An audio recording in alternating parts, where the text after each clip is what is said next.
दोस्तों, आप सभी भविष्य के भावी छात्रों का हार्दिक स्वागत है, अभिनंदन है अपने बालाजी एग्जाम स्टडी चैनल में। आज की वीडियो में हम बहुत मोस्ट इम्पोर्टेंट खास बात बताने जा रहे हैं, जो कि बायोलॉजी से संबंधित है। जो 50 क्वेश्चन हैं जो कि हर कंपटीशन एग्जाम में पूछे जाते हैं, तो बने रहिए शुरू से लेकर लास्ट तक और पूरी वीडियो वॉच कीजिएगा।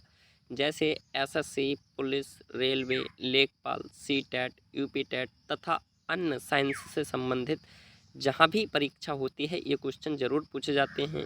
तो पहला क्वेश्चन है हमारा, आर एच फैक्टर संबंधित है, किससे है? रक्त से है। आर एच फैक्टर संबंधित। नेक्स्ट क्वेश्चन है, आर वी फैक्टर के खोजकर्ता हैं कार्ल स्टीनर एवं बीनर, जो हैं आर वी फैक्टर के खोजकर्ता हैं। नेक्स्ट क्वेश्चन है 3, रक्तचाप नियंत्रित होता है, तो एड्रिनल ग्रंथि है जिसके द्वारा रक्तचाप नियंत्रित होता है, याद रखना है। नेक्स्ट क्वेश्चन है 4, रक्त को शुद्ध करता है, जो रक्त को वृक्क होता है जिसे बोलते हैं हम किडनी, यह हमारे रक्त को सुरक्षित मतलब शुद्ध करता है, याद रखना है। नेक्स्ट क्वेश्चन है 5, रक्त के शुद्धिकरण की प्रक्रिया क्या कहलाती है? यानी कि यह डायलिसिस कहलाती है, जिसे हम शुद्ध रूप से हिंदी में अपोहन भी कहते हैं। अपोहन का मतलब है रक्त को शुद्धिकरण की प्रक्रिया, यानी कि डायलिसिस बोलते हैं इंग्लिश में, याद रखना है। नेक्स्ट क्वेश्चन है 6, मूत्र का निर्माण होता है, तो मैं बताऊं फ्रेंड, जो मूत्र का निर्माण होता है वो वृक्क से होता है, याद रखना है। जो वृक्क है ये यूरिया निर्माण में महत्वपूर्ण भूमिका निभाता है, याद रखना है। नेक्स्ट क्वेश्चन है 7, वृक्क यानी कि जैसे बोलते हैं हम किडनी का भार होता है, जो किडनी होती है हमारे शरीर में, किडनियों की संख्या 2 होती है, याद रखना है। और इसका जो भार होता है 150 ग्राम। नेक्स्ट क्वेश्चन है, मानव गुर्दे में बनने वाली पथरी बनी होती है, तो ये मानव गुर्दे में जो पथरी बनती है वो कैल्शियम ऑक्जेलेट की बनी होती है, याद रखना है। और मैं बताऊं फ्रेंड, जो 7 है, जो वृक्क है, अगर हम किसी मनुष्य की एक तरफ की किडनी निकाल दें तो दूसरी किडनी काम कर सकती है, दूसरी किडनी भी जीवित रह सकता है आदमी। नेक्स्ट क्वेश्चन है 9, रक्त जिसे बोलते हैं हम क्षारीय का पीएच मान होता है, मतलब क्षारीय क्यों कहा गया है यहाँ पर? जैसे कि एक होता है 7, अगर किसी विलेन का जो पीएच मान 7 से कम होता है तो वो अम्लीय होता है, और 7 होता है तो वो उदासीन होता है, और 7 से अधिक होता है तो क्षारीय होता है। इसीलिए कहा गया है जो रक्त है इसका क्षारीय जिसे बोलते हैं का पीएच मान होता है, तो ये 7.4 होता है, यानी कि 7 से अधिक है तो हम क्षारीय बोलेंगे, इसीलिए हमारा ये 7.4 है। तो ये भी क्वेश्चन पूछा जाता है कि परीक्षा में, कि जो रक्त है वो अम्लीय है या क्षारीय है या उदासीन है या इनमें से कोई नहीं, तो हम टिक मारेंगे, जो रक्त का पीएच मान होता है वो क्षारीय होता है, याद रखना है। नेक्स्ट क्वेश्चन है, रक्त दाब मापने वाला यंत्र है, स्फेग्नोमैनोमीटर। रक्त क्वेश्चन दिया है, सर्वप्रथम रक्त परिसंचरण तंत्र की खोज की थी, तो विलियम हार्वे ने की थी सर्वप्रथम रक्त परिसंचरण तंत्र की खोज। नेक्स्ट क्वेश्चन है 12, शरीर से हृदय की ओर रक्त ले जाने वाली रक्त वाहिनी कहलाती है, तो वो सिरा कहलाती है, याद रखना है। शरीर से हृदय की ओर ले जाने वाली रक्त वाहिनी। नेक्स्ट क्वेश्चन है 13, हृदय से शरीर की ओर रक्त ले जाने वाली रक्त वाहिनी कहलाती है, तो धमनी कहलाती है। हृदय से शरीर की ओर ले जाने वाली रक्त वाहिनी, याद रखना है, धमनी। नेक्स्ट क्वेश्चन है 14, हृदय की धड़कन का नियंत्रक है, तो मैं बताऊं फ्रेंड, जो पेसमेकर है ये हृदय की धड़कन का नियंत्रक है, याद रखना है। अगर किसी का हृदय खराब हो जाता है, डैमेज्ड हो जाता है, तो हमारे हृदय में ऑपरेशन द्वारा पेसमेकर फिट कर दिया जाता है। पेसमेकर का क्या कार्य होता है? पेसमेकर का कार्य होता है दिल की धड़कन प्रारंभ करना। नेक्स्ट क्वेश्चन है 15, जराविक 7 है, जराविक 7 एक कृत्रिम हृदय है, याद रखना है, कृत्रिम हृदय। नेक्स्ट क्वेश्चन है 16, शरीर में ऑक्सीजन का परिवहन है, शरीर में जो ऑक्सीजन का परिवहन होता है यानी कि सर्कुलेशन होता है वो रक्त द्वारा होता है, याद रखना है। जो हमारे शरीर में ऑक्सीजन प्रवेश करती है वो रक्त के सर्कुलेशन द्वारा करती है, इसीलिए जो शरीर में ऑक्सीजन का परिवहन होता है वो रक्त द्वारा होता है। नेक्स्ट क्वेश्चन है 17। पित्त होता है, यानी कि पित्त होता है पीले हरे रंग का क्षारीय द्रव्य होता है पित्त। और याद रखना है जो पित्त होता है, पित्त का निर्माण यकृत में होता है, लेकिन जो पित्त एकत्रित होता है, जहाँ पर भंडारण होता है, वो पित्ताशय में होता है, याद रखना है। नेक्स्ट क्वेश्चन है 18। पित्त यानी कि जिसे बोलते हैं इंग्लिश में बॉइल का पीएच मान होता है 7.7 होता है पित्त का पीएच मान। नेक्स्ट क्वेश्चन है 19। पित्त स्त्रावित होता है, तो मैंने बताया है पित्त स्त्रावित यकृत में होता है, लेकिन जो पित्त का भंडारण स्थान होता है वो पित्ताशय में होता है, याद रखना है। नेक्स्ट क्वेश्चन है, और मैं बताऊं फ्रेंड, जो यकृत है, यकृत यह यूरिया निर्माण में भी महत्वपूर्ण भूमिका निभाता है। नेक्स्ट क्वेश्चन है 20। यकृत जिसे बोलते हैं इंग्लिश में लीवर भी बोलते हैं, में भविष्य के लिए भंडारित रहता है। तो यकृत मैंने कहा यूरिया, यकृत विटामिन ए भी संचित करता है, याद रखना है। जो यकृत है यह विटामिन ए भी संचित करता है। नेक्स्ट क्वेश्चन है 21। पित्त जिसे बोलते हैं बाइल जमा होता है पित्ताशय में होता है, वो मैंने अभी बताया है, याद रखना है। नेक्स्ट क्वेश्चन है हाइड्रोफोबिया रोग होता है। एक हाइड्रोफोबिया रोग है जो कुत्ते के काटने से होता है और विषाणु द्वारा होता है, याद रखना है। ये विषाणु द्वारा होता है हाइड्रोफोबिया रोग। नेक्स्ट क्वेश्चन है 23। हाइड्रोफोबिया रोग होता है तो ये विषाणु द्वारा होता है, याद रखना है। नेक्स्ट क्वेश्चन है विषाणु जिसे बोलते हैं वायरस इंग्लिश में की खोज की थी इवानोवस्की ने, वायरस की खोज की थी वो भी 1885 में। नेक्स्ट क्वेश्चन दिया गया है हमारे लिए 25। विषाणुओं का अध्ययन है, विषाणुओं का जो अध्ययन किया जाता है वो किसके अंतर्गत किया जाता है? तो मैं बताऊं फ्रेंड, जो विषाणु का अध्ययन किया जाता है वो वायरोलॉजी शाखा के अंतर्गत किया जाता है। नेक्स्ट क्वेश्चन है 26। जंतुओं में होने वाली फूट एंड माउथ रोग होता है। जो जंतुओं में होता है जो फूट एंड माउथ रोग, ये किसके कारण होता है? तो ये विषाणु के कारण होता है, याद रखना है। नेक्स्ट क्वेश्चन है 27। कवकों का अध्ययन कहलाता है। तो मैं बताऊं फ्रेंड, जो कवकों का अध्ययन होता है यह विज्ञान की माइक्रोलॉजी शाखा के अंतर्गत किया जाता है, याद रखना है। नेक्स्ट क्वेश्चन दिया गया है शैवालों की कोशिका भित्ति बनी होती है। तो जो शैवाल होते हैं उनकी कोशिका भित्ति सेल्यूलोज की बनी होती है, याद रखना है। नेक्स्ट क्वेश्चन है 29। जीवाणु की खोज किसने की थी? जिसे बोलते हैं बैक्टीरिया, बैक्टीरिया की खोज किसने की थी? ल्यूवेन हॉक ने की थी, याद रखना है। नेक्स्ट क्वेश्चन है 30। ध्वनि का वेग सर्वाधिक होता है, ध्वनि का वेग सर्वाधिक ठोस में होता है, याद रखना है। जब किसी हम ठोस लोहा से लोहा को पीटते हैं तो सबसे ज़्यादा आवाज़ आती है, अगर वही हम लकड़ी से लकड़ी को पीटते हैं तो कम आवाज़ आती है। इसीलिए कहते हैं जो ध्वनि का वेग होता है वो सर्वाधिक किस में होता है? ठोस में होता है। नेक्स्ट क्वेश्चन दिया है 31। ध्वनि की गति धीमी होती है, किस में होती है? हवा के वेग से जो ध्वनि की गति होती है वो धीमी हो जाती है। नेक्स्ट क्वेश्चन है ध्वनि की चाल होती है, ध्वनि की चाल 760 मीटर प्रति घंटा होती है ध्वनि की चाल। नेक्स्ट क्वेश्चन है 33। 33 है ताप बढ़ने से ध्वनि की चाल पर क्या फ़र्क पड़ेगा? तो ताप बढ़ने पर ध्वनि की चाल बढ़ती है, याद रखना है। नेक्स्ट क्वेश्चन है वायु है।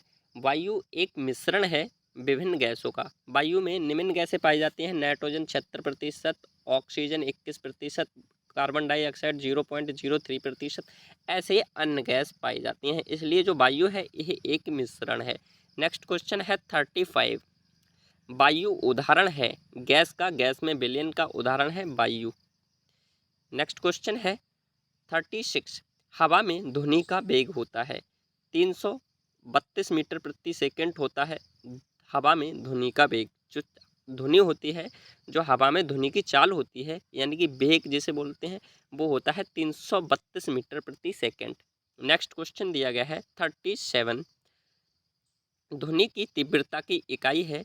तो मैं बताऊं फ्रेंड, जो ध्वनि की तीव्रता मापी जाती है वो डेसिबल में मापी जाती है, यही इकाई कहलाती है। नेक्स्ट क्वेश्चन है 38। हवा का बाष्प घनत्व होता है, हवा का जो बाष्प घनत्व होता है वो 14.4 डिग्री सेल्सियस होता है हवा का बाष्प घनत्व। नेक्स्ट क्वेश्चन है 39। प्रकाश वर्ष मात्रक है, प्रकाश वर्ष एक मात्रक दूरी का है। नेक्स्ट क्वेश्चन दिया है 40। एक प्रकाश वर्ष बराबर होता है तो 9.46 इंटू 10⁻12 किलोमीटर प्रति घंटा। नेक्स्ट क्वेश्चन है 41। मनुष्यों में मेरुदंड से कितनी जोड़ी तंत्रिका निकलती हैं? तो मनुष्यों में मेरुदंड से 31 जोड़ी तंत्रिका निकलती हैं। नेक्स्ट क्वेश्चन है 42। गुणसूत्र जिसे बोलते हैं हम इंग्लिश में क्रोमोजोम की खोज किसने की थी? बाल्डेयर ने की थी। और गुणसूत्रों की संख्या मनुष्य में कितनी होती है? 46 होती है, जिसे हम 23 जोड़ी भी बोलते हैं। नेक्स्ट क्वेश्चन है 43। गुणसूत्रों का निर्माण होता है, गुणसूत्रों का निर्माण क्रोमेटिन नामक पदार्थ से होता है, याद रखना है, क्रोमेटिन नामक पदार्थ से। नेक्स्ट क्वेश्चन है 44। मनुष्यों में क्रोमोजोम की संख्या है, मैंने बताया है 23 जोड़ी यानी कि 46 होती है। नेक्स्ट क्वेश्चन है 45।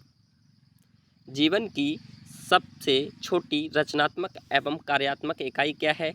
कोशिका होती है जीवन की सबसे छोटी रचनात्मक एवं कार्यात्मक इकाई। नेक्स्ट क्वेश्चन दिया गया है सबसे छोटी जीवित कोशिका है माइकोप्लाज्मा है सबसे छोटी जीवित कोशिका। नेक्स्ट क्वेश्चन दिया गया है 47। शरीर सबसे लंबी कोशिका है, शरीर की जो सबसे लंबी कोशिका है वो कौन सी कोशिका है? तंत्रिका कोशिका है। नेक्स्ट क्वेश्चन दिया गया है तंत्रिका तंत्र की रचनात्मक तथा कार्यात्मक इकाई होती है। जो तंत्रिका तंत्र की रचनात्मक तथा कार्यात्मक इकाई होती है वो न्यूरॉन होती है, याद रखना है।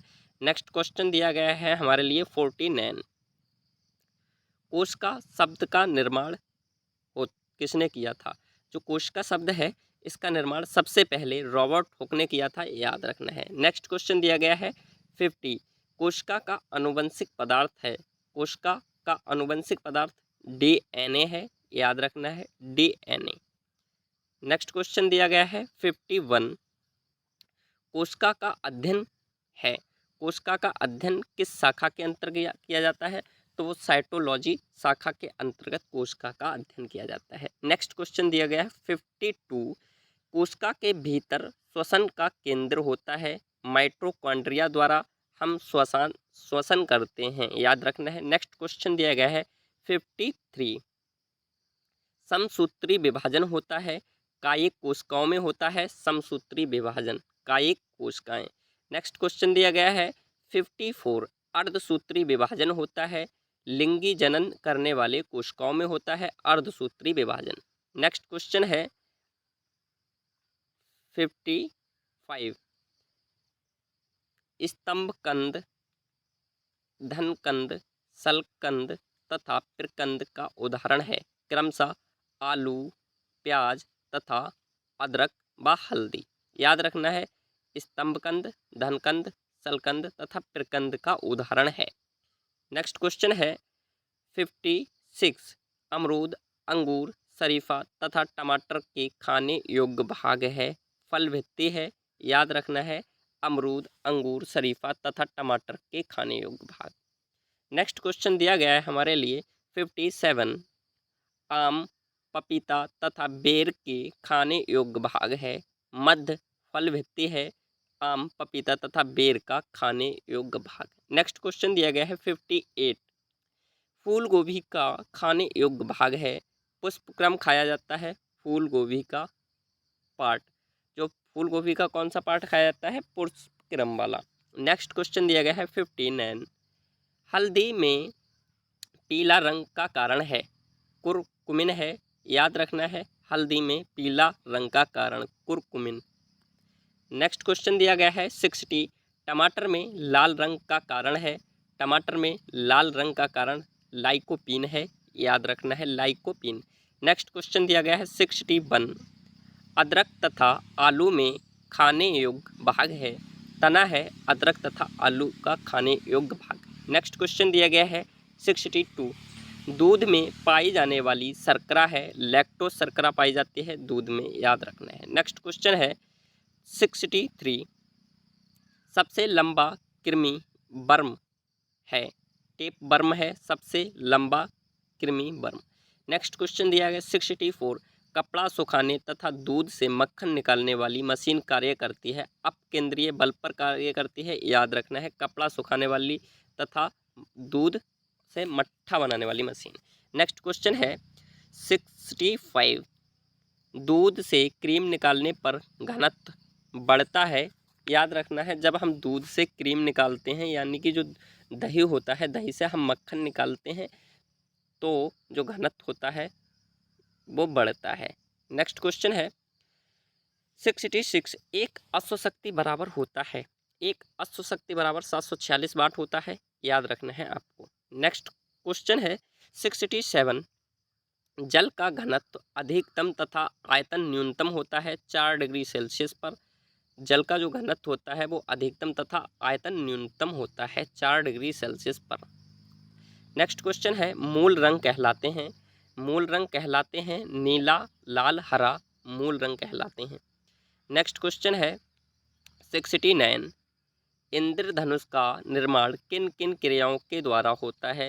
इंद्रधनुष का निर्माण प्रकाश का पूर्ण आंतरिक परावर्तन, अपवर्तन, वर्ण विक्षेपण के कारण होता है। नेक्स्ट क्वेश्चन है 70, इंद्रधनुष में रंग होते हैं, इंद्रधनुष में 7 रंग होते हैं। याद रखना है 7। नेक्स्ट क्वेश्चन दिया गया है 71, इंद्रधनुष के में बीज का रंग होता है, इंद्रधनुष में जो बीज का रंग होता है वो हरा होता है। याद रखना है। और मैं बताऊं फ्रेंड कि आपने अभी भी हमारे चैनल को लाइक और सब्सक्राइब नहीं किया है तो लाइक और सब्सक्राइब कर लें और बेल आइकन को प्रेस कर लें, ताकि हमारे चैनल पर एसएससी, पुलिस, रेलवे, लेखपाल, सीटेट, यूपीटेट, साइंस तथा मैथ से संबंधित वीडियो आती रहती हैं। तो आप साइंस और मैथ से रिलेटेड वीडियो पढ़ना चाहते हैं तो लाइक और सब्सक्राइब जरूर करें। नेक्स्ट क्वेश्चन है 72, प्रकाश का रंग निश्चित होता है, तरंग दैर्ध्य द्वारा होता है, प्रकाश का रंग निश्चित। नेक्स्ट क्वेश्चन है 73, वेधन क्षमता सर्वाधिक होती है, वेधन क्षमता होती है जो वो किस में सर्वाधिक होती है, गामा किरणों में। नेक्स्ट क्वेश्चन है 74, पराबैंगनी किरणों की खोज की थी, रिटर ने की थी पराबैंगनी किरणों की खोज। नेक्स्ट क्वेश्चन है 75, सबसे अधिक तथा सबसे कम तरंग दैर्ध्य होता है, सबसे अधिक तथा सबसे कम तरंग दैर्ध्य कौन से रंगों की किरणों की होती हैं। तो लाल रंग की सबसे अधिक तरंग दैर्ध्य तथा बैंगनी रंग की सबसे कम तरंग दैर्ध्य होती है। याद रखना है। नेक्स्ट क्वेश्चन दिया गया है 76, प्रकाश का तरंग दैर्ध्य होता है 3900 एंगस्ट्रॉम से 7800 एंगस्ट्रॉम के मध्य होता है प्रकाश का तरंग दैर्ध्य। नेक्स्ट क्वेश्चन दिया गया है 77, मार्स गैस कहलाता है, यानी कि मार्स गैस का मतलब है मीथेन गैस, मार्स गैस को मीथेन गैस भी कहते हैं। याद रखना है। नेक्स्ट क्वेश्चन है 78, नोबेल गैस कहलाता है, हीलियम कहलाता है नोबेल गैस। नेक्स्ट क्वेश्चन है 79, सर्वाधिक हल्की गैस यानी कि तत्व है, हाइड्रोजन है जो कि सबसे हल्की है। नेक्स्ट क्वेश्चन है 80, सबसे हल्की धातु है, लिथियम सबसे हल्की धातु होती है। याद रखना है। नेक्स्ट क्वेश्चन है 81, सबसे भारी धातु है, ऑस्मियम है सबसे भारी धातु। याद रखना है। नेक्स्ट क्वेश्चन दिया गया है सबसे कठोर धातु है, प्लेटिनम है सबसे कठोर धातु। नेक्स्ट क्वेश्चन दिया गया है 83, सबसे कठोर पदार्थ है, हीरा सबसे कठोर पदार्थ है। याद रखना है। नेक्स्ट क्वेश्चन है सर्वाधिक प्रत्यास्थ धातु होता है, जो सर्वाधिक प्रत्यास्थ धातु होती है वो कौन सी होती है, स्टील होती है। नेक्स्ट क्वेश्चन दिया गया है 85, गुब्बारों तथा वायुयान के टायरों में भरी जाने वाली गैस कौन सी होती है, हीलियम गैस होती है जो कि सबसे हल्की होती है, इसीलिए यह गुब्बारों तथा वायुयान के टायरों में भरी जाती है। नेक्स्ट क्वेश्चन है असुर गैस, असुर गैस है क्लोरो एसीटोफिनोन को हम असुर गैस भी कहते हैं, इससे हमारे आंखों में आंसू निकल आते हैं। नेक्स्ट क्वेश्चन है हंसाने वाली गैस है, हंसाने वाली गैस यानी कि 87, नाइट्रस ऑक्साइड जिसका सूत्र होता है N2O, यह हंसाने वाली गैस कहलाती है। याद रखना है। नेक्स्ट क्वेश्चन है 88, जल की अस्थायी कठोरता का कारण है कैल्शियम एवं मैग्नीशियम के बाइकार्बोनेट का घुलना। याद रखना है, ये जल में स्थायी कठोरता का कारण है। नेक्स्ट क्वेश्चन दिया गया है 89, जल में स्थायी कठोरता का कारण है। जल में स्थायी कठोरता का कारण है कैल्शियम एवं मैग्नीशियम के सल्फेट का घुले रहना, स्थायी कठोरता का कारण है। नेक्स्ट क्वेश्चन है 90, जल की स्थायी तथा अस्थायी कठोरता दूर होती है। जल में सोडियम कार्बोनेट को मिलाकर, सोडियम कार्बोनेट का मतलब होता है साबुन, को मिलाकर जो जल की कठोरता होती है वो दूर हो जाती है। नेक्स्ट क्वेश्चन है 91, जल का शुद्ध रूप है। वर्षा का जल होता है ये शुद्ध 100% शुद्ध होता है। नेक्स्ट क्वेश्चन है भारी जल D2O का अणु सूत्र होता है, तो याद रखना है जो भारी जल होता है उस वो जिसका सूत्र होता है D2O, जिसे बोलते हैं ड्यूटेरियम ऑक्साइड, का जो अणु सूत्र होता है वो होता है 20, याद रखना है 20। नेक्स्ट क्वेश्चन है 93, भारी जल का रासायनिक नाम है ड्यूटेरियम ऑक्साइड है, जिसे D2O बोलते हैं, याद रखना है। जो इसकी खोज हुई थी वो 1932 में यूरे तथा वासबर्न ने की थी, याद रखना है ये भी। नेक्स्ट क्वेश्चन दिया गया है 94, कृत्रिम वर्षा के लिए प्रयोग में लाया जाता है। सिल्वर आयोडाइड को लाया जाता है कृत्रिम वर्षा के लिए प्रयोग में। नेक्स्ट क्वेश्चन है 95, लोहे का सबसे शुद्ध रूप है। लोहे का सबसे शुद्ध रूप है पिटवा लोहा, जो कि 100% शुद्ध होता है। नेक्स्ट क्वेश्चन है 96, लोहे के किस रूप में कार्बन की मात्रा न्यूनतम होती है। तो पिटवा लोहा है वो लोहे के किस रूप में कार्बन की मात्रा न्यूनतम होती है, तो पिटवा लोहे में कार्बन की मात्रा न्यूनतम होती है। नेक्स्ट क्वेश्चन है 97, लौह की मात्रा सर्वाधिक होती है। पालक के पत्ते में तथा हरी सब्जियों में लौह की मात्रा सर्वाधिक होती है। नेक्स्ट क्वेश्चन है लौह को जंग से बचाने के लिए चढ़ाई जाती है। क्या चलाई जाती है? जिंक की परत चढ़ाई जाती है, जिसे हम गैल्वेनाइजेशन प्रक्रिया भी बोलते हैं, याद रखना है जिंक की परत। नेक्स्ट क्वेश्चन दिया गया है 99, विद्युत एवं ऊष्मा का सर्वोत्तम चालक होता है। क्या होता है? चांदी है जो विद्युत एवं ऊष्मा का सर्वोत्तम चालक है, चांदी, जिसे हम सिल्वर भी बोलते हैं। नेक्स्ट क्वेश्चन दिया गया है 100, शुद्धतम सोना होता है। 24 कैरेट का शुद्धतम सोना होता है। यहीं पर हमारी वीडियो क्लोज होती है, और आपने अभी भी हमारे चैनल को लाइक और सब्सक्राइब नहीं किया है तो लाइक और सब्सक्राइब कर लें और बेल आइकन को प्रेस कर लें। जब भी हम कोई वीडियो अपलोड करेंगे उसका नोटिफिकेशन आपको समय से पूर्व मिलेगा। सभी भविष्य के भावी छात्रों का अपने बालाजी एग्जाम इंस्टीट्यूट में हार्दिक स्वागत है, अभिनंदन है। आप सभी के माता पिता को इनकलाब जिंदाबाद। आप यूं ही मुस्कुराते रहिए। Thank you. तब तक के लिए धन्यवाद। मिलते हैं अगली वीडियो में।